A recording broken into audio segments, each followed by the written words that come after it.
Un laser game un peu spécial. Plutôt que de tirer sur ses adversaires, pour marquer un point, il faut ici les photographier. Vous avez le bouton déclenchement photographique qui va prendre la photo, d'accord? C'est le nouveau concept développé par Christophe Bruchet. Passionné de jeu, il a créé en 2016 Eartag, qui propose des parties en extérieur à mi-chemin entre le laser game et le paintball. Jusqu'à présent, elle se jouait avec ses boîtiers totalement transparents afin d'éviter de les confondre avec une vraie arme. Dès le début, ça a été hyper important pour nous de retirer le côté guerrier, pouvoir faire jouer des enfants de 7 ans jusqu'aux adultes.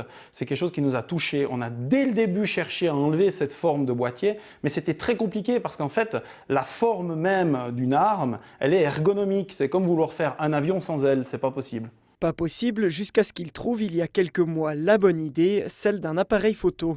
Alors on a créé le boîtier, on l'a dessiné. Le boîtier il est composé de 54 éléments et il est monté et assemblé ici.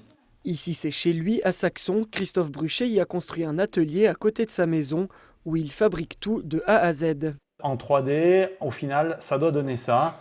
Et c'est la carte qu'on a ici. Donc là, ça nous permet de gérer tous les composants de l'appareil photo, pour le déclenchement des photos, le son et ainsi de suite.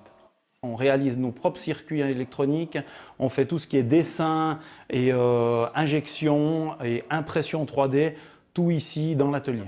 Informaticien et électronicien de métier, il avait commencé ce projet pour faire plaisir à ses enfants, loin d'imaginer qu'il allait devenir quelques années plus tard le plus grand laser game de Suisse, avec des franchises au Tessin, à Berne, ainsi que dans tous les cantons romans. Ce matin, c'est sur les Hauts-de-Saxon qu'avait lieu une sortie d'entreprise. Du moment qu'on est une bonne équipe et qu'on s'entend bien, c'est vraiment un jeu plutôt rigolo et assez stratégique en fait. C'est bien physique, ça fait courir, il y a une bonne montée d'adrénaline. Et puis c'est adapté à tout le monde aussi, on a un peu tout âge, d'horizons différents et je trouve que c'est adapté, tout le monde prend son pied là, donc c'est assez sympa. En début d'année, Christophe Bruchet a même quitté son travail pour se consacrer pleinement à Eartag. Jamais à court d'idées, il va maintenant développer un nouveau concept avec ses appareils photo.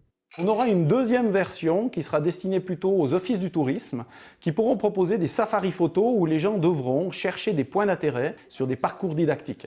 Des parcours qui verront le jour d'ici 4 mois, avant sans doute la prochaine idée.